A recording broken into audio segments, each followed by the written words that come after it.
Find all critical points and then use the first derivative test to determine local maximum and minimum. Check your answer by graphing.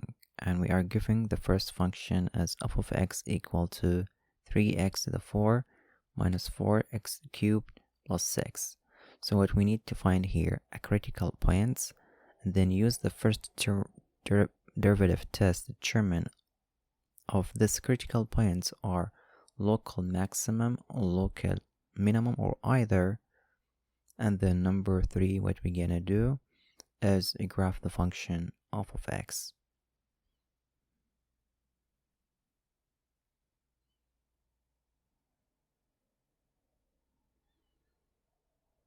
So for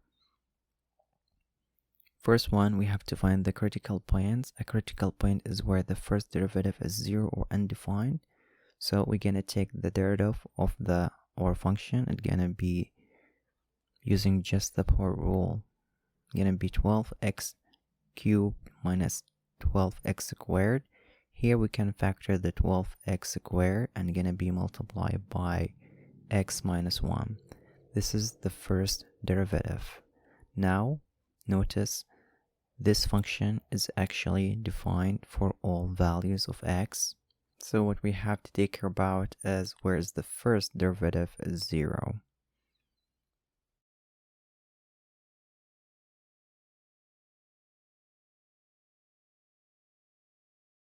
That is where 12x squared multiplied by x minus 1 is 0. So from 12x squared first term, this is gonna be 0 when x is 0. And then for the second term, x minus 1 gonna be 0 when x is 1.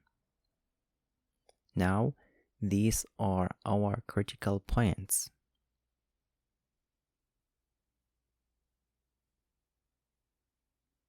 Now, what we need to find is check of this critical point, which is 0 and 1, are local maximum or minimum. What we're gonna do, we're gonna use the first derivative test. That's step 2. So here I draw the x-axis and I'm gonna mark our critical point, which is 0 and 1, and then I want to see the signs of the first derivative. So I'm gonna pick values that is larger and lower than our critical points and between them. I want to see what are the signs. So I'm gonna take the values. So what I select here, I select number 2, and then half, and then minus 1. So what I'm gonna do here, I'm gonna take all these values, 3 values, and evaluate them in the first derivative to see the signs of the first derivative.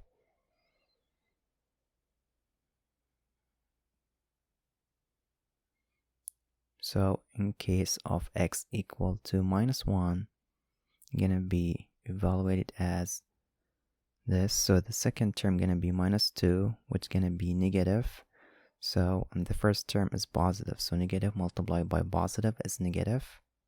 And then if we take x equal to half and evaluate that at the first derivative, notice here the first term is always positive because it's squared.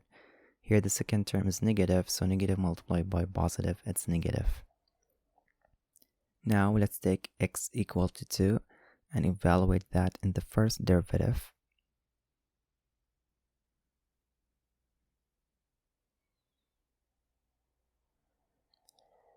That's the second term gonna be positive, and then positive multiplied by positive is positive. Now I'm gonna put these signs in our x-axis, and what we notice here, there is no change in the sign at x equal to 0, but there's a change in sign when x equal to 1. So therefore, at x equal to 1, we will have a local extrema.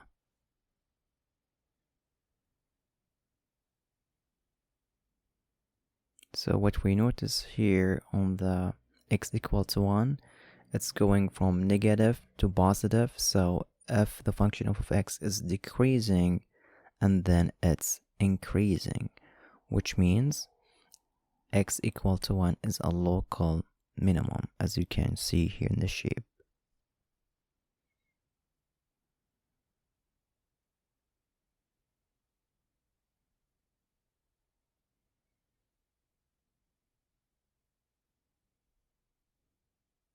Now for step number 3, we're gonna graph the function of x. This is the graph of the function, and you can see here at x equal to 0 we have a critical point, as well as at x equal to 1. But notice at x equal to 0 it's not local max or min, but we have a local min at x equal to 1. Now for part 2, we have this function of x equal to x over x squared plus 1. So the first step we're gonna do is to find the critical points. Critical point is where the first derivative is 0 or undefined. So we need first to find the first derivative. Here what I'm gonna use the quotient rule, since this is a fraction. So I'm gonna assign the top to u and assign the bottom to v. So u gonna be x and v gonna be x squared plus 1. Now I'm gonna take the derivative of each. And now we are ready to apply the quotient rule.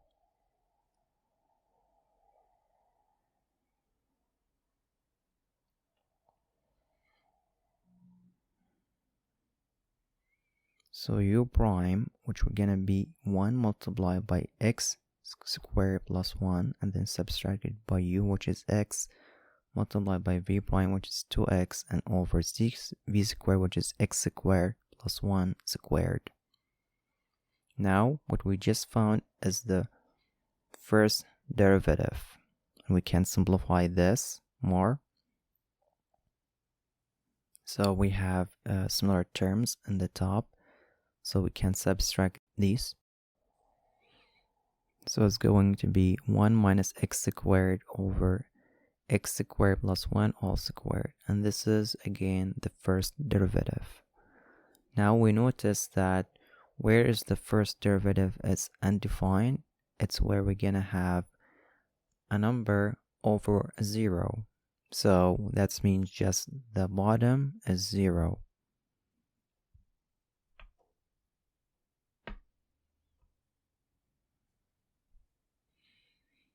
So that gonna be when x squared plus 1 squared equal to 0.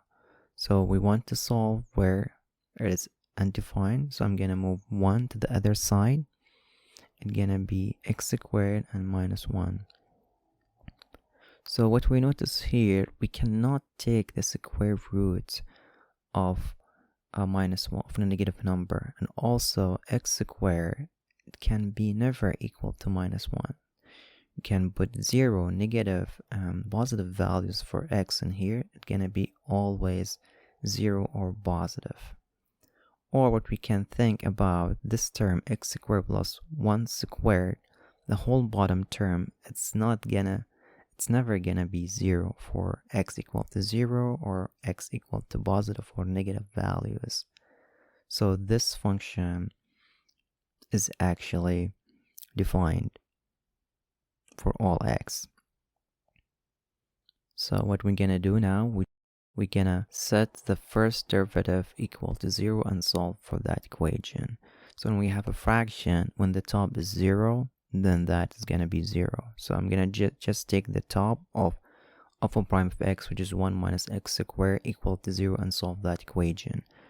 Our critical point when I solve that equation, it's gonna be x square root of minus and negative and positive square root of 1, which is just positive and negative of 1.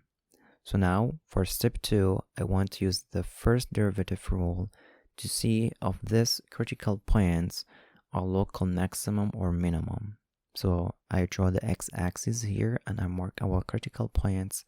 Now I'm gonna select values that is larger, between, and lower than our critical points, and evaluate them in the first derivative to see the signs. So I picked 2, 0, and minus 2. I'm gonna evaluate these in the first derivative.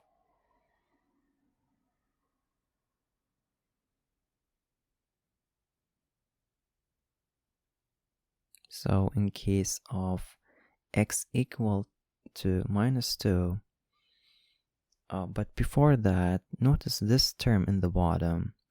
Again, this term in here is always positive, and it's never zero, since it's what we did when we were gonna find the domain.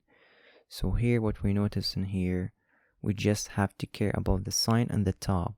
So in terms of x equal to -2, the top is negative, therefore f of prime of x sign is negative. And then in case of 0, it's gonna be a positive, and in case of x equal to 2, f of prime gonna be negative. So I'm gonna mark these signs on the x-axis, and we can notice at each critical point we have sign changes. So at x minus 1, it's going from decreasing to increasing, and then at x equal to 1, we are going from increasing positive to decreasing at negative. So at x equal to -1, from the shape we draw below the x-axis, it's a local minimum, and then for x equal to 1, it's a local maximum. Now for step number 3, we're gonna graph the function of x. The graph looks like something like this. This is just a rough graph. You can see there is a local maximum at 1, and then you can see there is a local minimum at -1. And this is exactly what did we found in the top.